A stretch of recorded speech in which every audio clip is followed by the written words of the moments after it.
नमस्कार। आज हम पढ़ेंगे कक्षा 10 की यूनिट 1.4। पाठ का नाम है वास्तविक संख्याएं। पहला क्वेश्चन है, बिना लंबी विभाजन प्रक्रिया किए बताइए कि निम्नलिखित परिमेय संख्याओं के दशमलव प्रसार शांत है या अशांत आवर्ती है। तो इस प्रश्न को समझने से पहले हमें इसमें जो बातें लिखी हुई वो समझना जरूरी है कि एक तो हमें विभाजन प्रक्रिया जो हम आज तक भाग विधि करते आए हैं वो भाग नहीं देना है, उसके अलावा बताना है। और बताना ये है कि जो भी यहाँ परिमेय संख्याएं लिखी है पहले तो ये ढूंढ लो कि ये परिमेय संख्या है या नहीं है। परिमेय संख्या हमें पता है कि क्या होती है, जिनके पास चार बातें होती है वो परिमेय संख्या होती है कि बट्टा होना चाहिए, बट्टे में जीरो नहीं होना चाहिए, ऊपर और नीचे दोनों संख्याएं पूर्णांक होनी चाहिए, और सबसे महत्वपूर्ण बात कि वो कटनी नहीं चाहिए। उन्हीं संख्याओं के ऊपर हम ये विधि लगाएंगे और बिना भाग दिए बताएंगे कि कौन सी दशमलव प्रसार का मतलब है कि इसमें भाग देना है। भाग देने के बाद में जो रिजल्ट आए उसको देख के बताना है कि शांत है या अशांत है। तो मैं इनको छोड़ के एक बार कुछ नए उदाहरण ले लेता हूँ जिससे आपको समझ में आ जाए। जैसे मैंने एक उदाहरण लिया 13/4।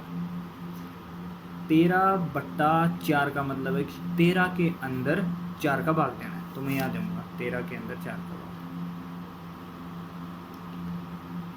4 3 12, 1 बच गया, फिर लगाया यहाँ पे पॉइंट 0, 4 दूनी 8, फिर 2 बच गया, पॉइंट लगा हुआ है तो 1 0 उतार सकते हैं। ये गया 4 20। यानी मैं जैसे ही मैंने इसका दशमलव प्रसार किया, ये तो थी मेरे पास संख्या परिमेय संख्या, और ये है इसका दशमलव प्रसार। परिमेय संख्या कैसे है कि देखो ऊपर नीचे कट भी नहीं रही, दोनों साफ सुथरी है वगैरह वगैरह चारों। एक उदाहरण में ले लेता हूँ 1301/400। 1301 के अंदर भाग देना है 400, तो यहाँ पे मैं देता हूँ 1301 में भाग देना है 400।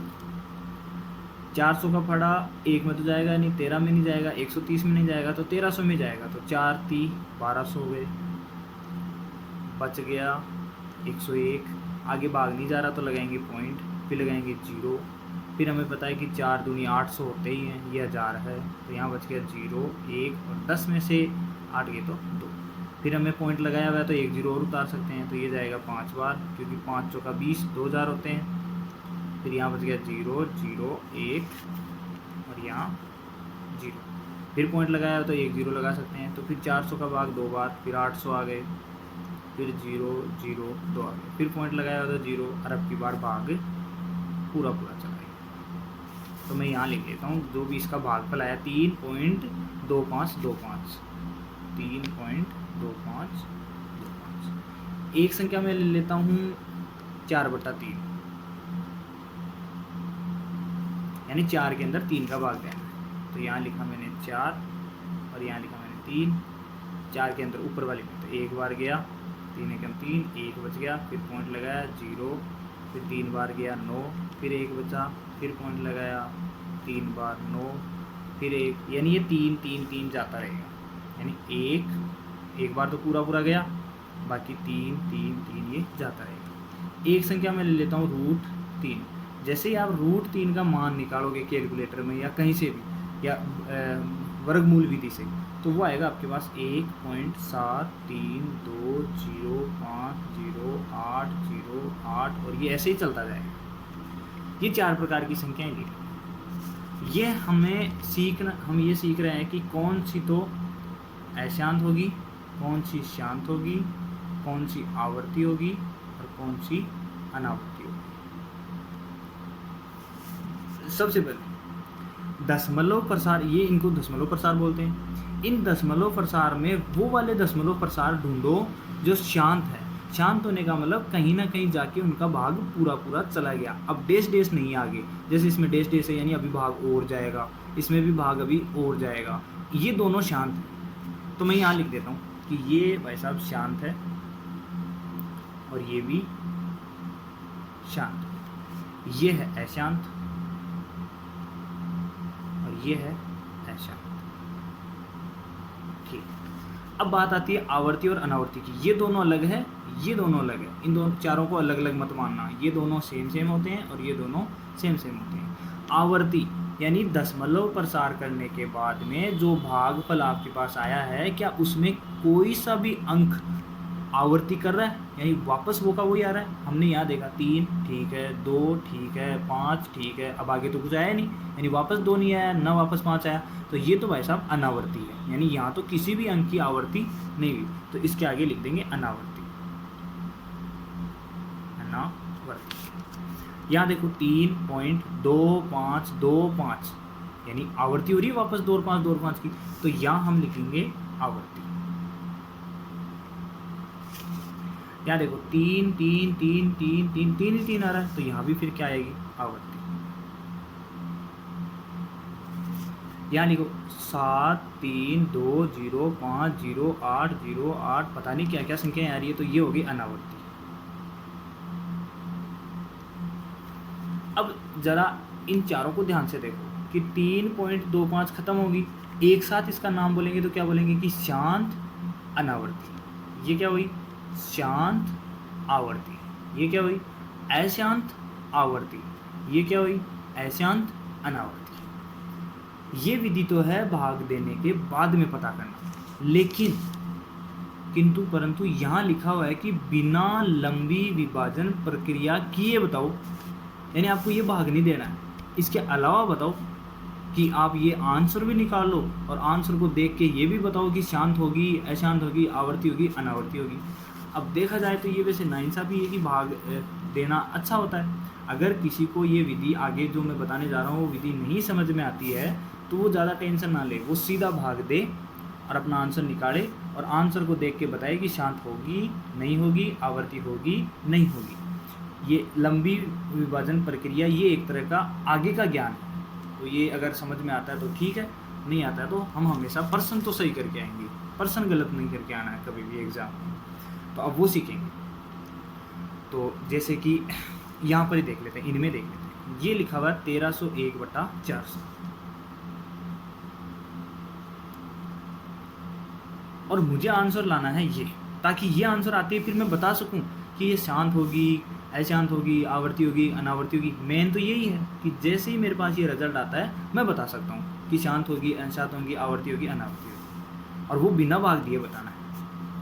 तो जैसे ही आपको बिना भाग दिए वाली प्रक्रिया करनी है तो सबसे पहले जो आपको भाग करना है उन संख्याओं को गौर से देखो, क्या ये परिमेय संख्या है। ये जो मैं नियम बताने जा रहा हूँ वो सिर्फ और सिर्फ परिमेय संख्याओं पे लागू होगा, सिर्फ और सिर्फ परिमेय संख्याओं पे।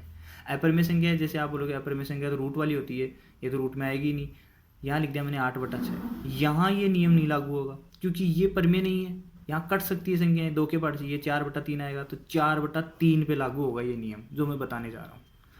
तो पहले हमने देखा कि यह कट तो नहीं रही, कटने का मतलब 400 में देखो किसका भाग जाता है, 2 का जाएगा, क्या इसमें जाएगा नहीं जाएगा, इसमें 4 का जाता है इसमें जाएगा नहीं जाएगा, 5 का जाएगा नहीं जाएगा, 10 का नहीं जाएगा, बस जिस संख्या का भाग इसमें जाएगा इसमें नहीं जाएगा, हमें बस ये मतलब है। तो ये परिमेय संख्या है हमारे लिए।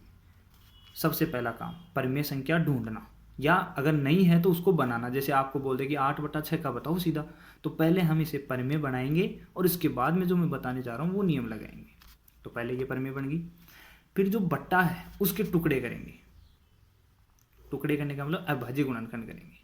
तो सबसे पहले 2 का दूंगा 200, फिर 2 का दूंगा 100, फिर 2 का दूंगा 50, फिर 2 का जाएगा 25, अब 2 का नहीं जाएगा 3 का नहीं जाएगा 5 का जाएगा 5 बार, फिर 5 का जाएगा 1 बार। यानी इस 400 के अभाज्य गुणनखंड हो गए 2 2 2 2 5 5, यानी कि 2 तो है 4 बार और 5 है 2 बार। यानी मैं इस 1301 को ऐसे लिख सकता हूँ 1301 बटा 2 की पावर तो 4 और 5 की पावर 2। अगर मैं 2 को और 5 को गुणा करूं तो 10 बनते हैं। तो यहां अगर 5 2 है, क्या इस 2 जो 4 लिखे हुए हैं क्या यहां से मैं 2 अलग नहीं कर सकता? जैसे 2 अलग लिख दूं और 2 अलग लिख दूं। अगर मैं इस 2 को 5 से गुणा करूं तो 10 बनेगा, और 2 मेरे पास 2 है और 2 ही 5 है, तो क्या मेरे पास अगर मैं इन दोनों को गुणा करूंगा तो क्या 10 भी 2 नहीं बनेंगे? बनेंगे। लेकिन इनको तो 10 बना सकता हूँ, लेकिन फिर ये बच गया 2 की पावर 2। क्या इसको भी 10 बना सकता हूँ? हाँ, इसको 10 बनाना है तो फिर 5 एक और लाना पड़ेगा। तो एक और अगर मैं लाऊं तो 5 मुझे 2 लाने पड़ेंगे, क्योंकि ये 2 भी 2 बच रहे हैं। जैसे मैंने नीचे गुणा किया तो फिर मुझे ऊपर भी गुणा करना पड़ेगा। अभी मैं बताऊंगा कि ये 10 क्यों बना रहे हैं। हमने देखा कि 2 10 तो इनकी वजह से बने और 2 10 इनकी वजह से बन गए, तो कुल मिला के मेरे पास 10 की पावर बन गई 4। और ये 10 की पावर 4 तभी बनी है जब हमने ऊपर 5 की पावर 2 से गुणा किया है, क्योंकि ये तो हमारे पास था। इसको 10 बनाने के लिए 5 की पावर 2 और गुणा करना पड़ेगा, तो नीचे किया तो फिर ऊपर भी करना पड़ेगा। तो कुल मिला के बात ये है कि 1301 को 5 की पावर 2 से गुणा करना है और भाग देना है 10 की पावर 4 का। 10 की पावर 4 का भाग देने का मतलब है कि 4 जीरो। और हमने अक्सर पढ़ा है कि जैसे ही हम 325 के अंदर 100 का भाग देते हैं, जितनी जीरो होती है उतने पीछे से अंक छोड़ के पॉइंट लग जाता है जब भाग देते हैं। जब गुणा करते हैं, जैसे मैं अगर इसको गुणा करूंगा तो जितने जीरो है वो पॉइंट उतने कदम उधर सरक जाएगा। ये हमने बचपन में पढ़ा है। बचपन का मतलब 9th क्लास में 8th क्लास में पढ़ा है। इसलिए मैंने यहाँ पे 10 बनाया, क्योंकि 10 का भाग देना मेरे लिए ईजी रहता है 400 के बजाय। अब मुझे कुल मिला के सिर्फ और सिर्फ 1301 को 5 की पावर 2 से गुणा करना है। तो 1301 और 5 की पावर 2 का मतलब होता है 25। तो 25 को 1 से गुणा किया तो 25 एकम 25, 2, 25 को 0 किया तो 0, फिर 2 बच गया, 25 25 75, 75 का 5, फिर यहाँ से लगी 7, फिर 25 को 1 से किया 25 और 7, 25 और 7 हो गए 32। अब ये देखो ऊपर तो आ गया 32,525 और नीचे है 10 की पावर 4 यानी कि 4 जीरो। तो यहाँ से हम 4 अंक छोड़ेंगे, 1 2 3 4 और यहाँ पॉइंट लगा देंगे और ये हमारा आंसर देखेंगे 3.2525, 3.2525। ये हम बिना भाग दिए उसका प्रसार कर सकते हैं। और जैसे ही आपके पास प्रसार आ जाता है आप बता सकते हो कि ये शांत होगी या अशांत होगी। तो मैं जल्दी जल्दी बता देता हूँ कि कौन कौन सी होगी। जैसे यहाँ लिखा हुआ है 13/3125। हमें पता है कि 3125 के अंदर 5 का भाग जाएगा, जबकि 13 में तो 5 का कोई सवाल ही नहीं पैदा होता। 5 तो एक अभाज्य संख्या है, तो ये परमेय संख्या है। अब परमेय संख्या होने के बाद में दूसरा काम मेरे लिए बनता है कि नीचे वाले जितने भी है उसके अभाज्य टुकड़े करेंगे। तो 3125 के जैसे ही मैं अभाज्य गुणनखंड करता हूँ, यहाँ कर लेता हूँ 3125। मुझे पता है कि 2 का तो जाएगा नहीं, फिर 3 का चेक करेंगे, 3 और 1 4, 4 2 6, 6 और 5 11, 11 में भी नहीं जाएगा तो फिर 3 के बाद में 5 का देखेंगे सीधे। तो ये गया 6 पंजम 30, 1 बच गया 2, फिर 2 5, 625। हमें पता है 625 में तो 5 का जाएगा ही जाएगा 125 बार, फिर 5 का जाएगा 25 बार, फिर 5 का जाएगा 5 बार और फिर 5 का जाएगा 1 बार, यानी 5 1 2 3 4 5। यानी यहाँ जैसे ही मैं इसको अलग पेज में लिख लेता हूँ, मैं ये लिखा हुआ था 13/3125। तो बिना भाग दिए अगर बताना हो तो मैं इसको ऐसे लिख सकता हूँ कि 5 की पावर ये आई थी 5, 1 2 3 4 5। मुझे यहाँ नीचे 10 बनाना है, तो मैं 5 को किससे गुणा करूँ कि 10 बन जाए? तो आप बोलोगे 2 से। लेकिन क्या 1 2 से काम चल जाएगा? नहीं, यहाँ 5 5 बार है तो 2 भी फिर कितने बार आने चाहिए? 5 बार, ताकि 10 भी कितने बने? 5 बार। जैसे ही नीचे गुणा किया तो फिर ऊपर भी गुणा करना पड़ेगा। तो 13 को तो गुणा करना पड़ेगा 2 की पावर 5। अब 2 की पावर 5 का मतलब है 2 को 5 बार लिखना। 1 2 3 4 5, 2 दूनी 4, 4 दूनी 8, 8 दूनी 16, 16 दूना 32, यानी 13 को गुणा करना है 32 से। और नीचे आगे 5 दूनी 10 की पावर का मतलब 10 भी 5 बन गए। अब 32 को सीधा सीधा 13 से गुणा करना है, तो 13 दूना 26 हासिल 2, 13 3 40 और 2 41, यानी 416। तो यहाँ लिखूंगा मैं 416 और बट्टे में है 10 की पावर 5, 1 2 3 4 5, 1 2 3 4 5, यानी 5 अंक छोड़ने हैं, फिर पॉइंट लगाना है। तो अब यहाँ तो हमारे पास अंक ही 3 है, तो कोई बात नहीं, हम 0 लगा सकते हैं। 1 2 3 4 5, 5 अंक हो गए। अब पॉइंट लगाएंगे और इस पॉइंट्स के पहले एक 0 और लगा देंगे, अच्छा लगता है। यानी जैसे ही हम इसके अंदर भाग देंगे तो हमारे पास ये आएगा दशमलव प्रसार 0.00416। चाहे कैलकुलेटर से भाग दे लो, चाहे ऐसे भाग दे लो। ये विधि आपको अभी लंबी लग रही होगी, लेकिन जैसे ही आप इसकी प्रैक्टिस करोगे ये बहुत ही इजी प्रश्नावली है, बहुत ही इजी मेथड है। अब इस दशमलव प्रसार को हम देख के बता सकते हैं कि ये एक, पहली बात तो कि ये खत्म हो गई। खत्म होने का मतलब कहीं ना कहीं भाग पूरा पूरा चलेगा, तो ये शांत है। फिर हम बोलेंगे कि ये आवर्ती भी नहीं हो रही, तो शांत अनावर्ती। यही हमसे पूछा गया था कि कौन सी संख्या शांत है, कौन सी अशांत है। अब इसकी एक ट्रिक और है कि जैसे ही आप किसी परिमेय संख्या को सिर्फ आपसे इतना ही पूछा जाए कि शांत होगी या अशांत होगी, सिर्फ इतना ही पूछा जाए, तो जब भी वो परिमेय संख्या बनाओ तो बट्टे में देखो या तो 2 ही 2 हो, या फिर 5 ही 5 हो, या फिर 2 और 5 दोनों हो। अब भले ही 2 कितने भी हो सकते हैं, जैसे 2 गुणा 2, 3 तो 2 है और 5 2 ही है। तो हमें पता है कि जैसे ही हमें 10 बनाना है तो 2 तो बन जाएंगे 10, एक की कमी रहेगी इस 2 की वजह से, तो इस 2 को भी 10 बनाने के लिए फिर 1 और 5 गुणा कर देंगे। यानी कुल मिला के नीचे 2 और 5 ही होना चाहिए, इसके अलावा कुछ भी नहीं होना चाहिए अगर आपको शांत बनाना है तो। क्योंकि शांत तभी बनेगा जब नीचे 10 बनेगा, और 10 तभी बन सकता है जब 2 और 5 हो। अगर यहाँ कहीं से भी गलती से भी 3 7 9 कुछ भी 2 और 5 के अलावा कुछ भी आ जाता है, आप बोलो 4 आ जाए तो, अरे 4 के अंदर भी तो 2 गुणा 2 है, बस 2 और 5 के अलावा नहीं आना चाहिए, तब तो वो शांत होगी या फिर अशांत होगी। अब यहाँ जल्दी जल्दी देखेंगे, यहाँ लिखा हुआ है 17 यहाँ इस प्रश्न में लिखा हुआ है कि शांत और अशांत बतानी है सिर्फ, तो 17/8। जैसे ही मैं 8 के टुकड़े करूँगा तो आएगा 2 गुणा 2 गुणा 2, देखने में पता चला कि 2 ही 2 आ रहे, इसका मतलब ये शांत है। 455 में ये देखो 5 और 5 10, 10 और 4 14, 3 का भाग तो जाएगा नहीं, यानी इसके गुणनखंड में 3 तो आएगा नहीं। चलो कोई बात नहीं, फिर भी हम 455 के टुकड़े कर लेते हैं साइड में इधर।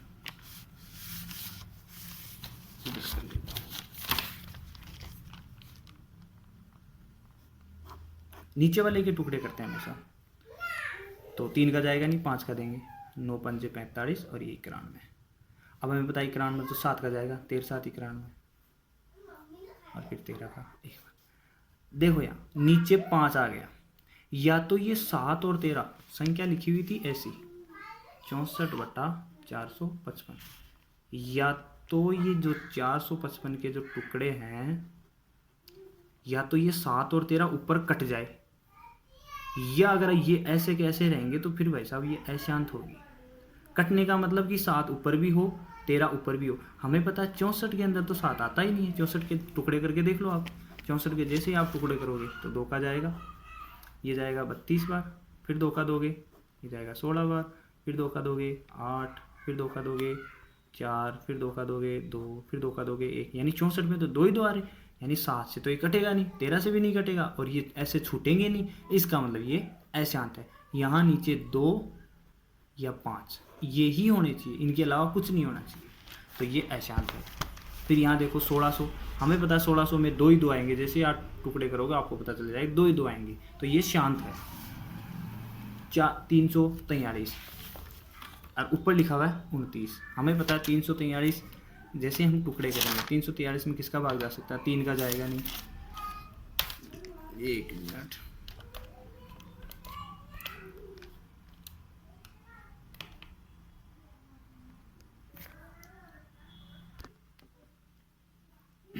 हेलो, वो कुछ इमरजेंसी आ गई थी। हाँ हमें पता है कि 343, हाँ 343 एक 7 का क्यूब होता है, यानी जैसे ही अगर मैं 7 गुणा 7 गुणा 7 करूँगा तो इनको गुणा करते 343 आएंगे, यानी 343 7 का क्यूब होता है। क्या ऊपर ये कोई सा भी 7 कट सकता है? अगर ऊपर भी 7 7 7 3 बार 7 होते तो मैं इस ऊपर वाले 7 से नीचे वाले 7 काट देता और मुझे पता चलता है कि नीचे कुछ नहीं बचा है, इसका मतलब फिर वो शांत हो जाती है। लेकिन ये 7 तो रहेंगे, कट भी नहीं रहे, तो ये अशांत है। यहाँ देखो, यहाँ तो सीधे सीधे टुकड़े किए हुए हैं, 2 3 बार है और 5 2 बार है। भले ही कम ज़्यादा हो, हम ये 2 3 बार है तो ये 5 भी 3 बार कर सकते हैं गुणा 5 करके, और ऊपर भी गुणा 5 करके, और नीचे 10 की पावर 3 बना सकते हैं, सीधा भाग दे के भी आंसर बता सकते हैं। लेकिन ये तो हमें शांत अशांत पूछा है तो ये शांत हो गई। यहाँ देखो 2 है 5 है लेकिन ये 7 है, तो सबसे पहला काम ये, क्या ये 7 इससे कट सकता है? यानी हमें नीचे 2 और 5 ही बचाने हैं। मुझे दिख रहा है कि 129 में 3 का भाग जाएगा, तो 3 का भाग जा सकता है। तो जैसे ही मैं 3 का भाग दूंगा, यहाँ हम 129 के टुकड़े कर ही लेते हैं, 3 का भाग दूंगा, ये जाएगा 4 और ये जाएगा 3, और अब ये 43 तो ये खुद अभाज्य संख्या है, यानी ऊपर 3 गुणा 43 आएंगे। तो तो कन्फर्म है 7 तो कटेंगे नहीं, और बिना कटे फिर ये इसको हम गायब कर नहीं सकते, तो गायब नहीं कर सकते मतलब नीचे बोला था कि 2 और 5 होने चाहिए, तो ये फिर अशांत है। जैसे आप भाग दोगे तो अशांति आएगी। यहाँ देखो 6/15 लिखा हुआ, तो पहली बात तो ये परमेय नहीं है। हमसे बताया गया था कि निम्नलिखित परमेय संख्याओं के दशमलव प्रसार बताएं, तो पहले तो इसको परमेय संख्या बनाएंगे। तो 6/15, इस 6 को मैं ऐसे लिख सकता हूँ 3 × 2, और 15 को लिख सकता हूँ 3 × 5, और ये देखो 3 से 3 कट गया, तो परमेय संख्या ये है। ये 6/15 परमेय संख्या नहीं थी। अब जो परमेय संख्या आई है 2/5, इसमें बट्टे में देखो क्या है, 5 है, कन्फर्म है कि ये शांत होगी। ऐसे ही फिर इसको देखो 50 है, 50 के अंदर 5 × 10, और 10 के अंदर तो फिर ऐसे ही 2 और 5 आएंगे, यानी 2 और 5 ही है कन्फर्म, तो ये भी शांत होगी। और फिर ये इसके अंदर भी जैसे ही हम 210 को गुणा करेंगे 7 से कट जाएगा, तो कन्फर्म है कि ये भी एक परमेय संख्या होगी।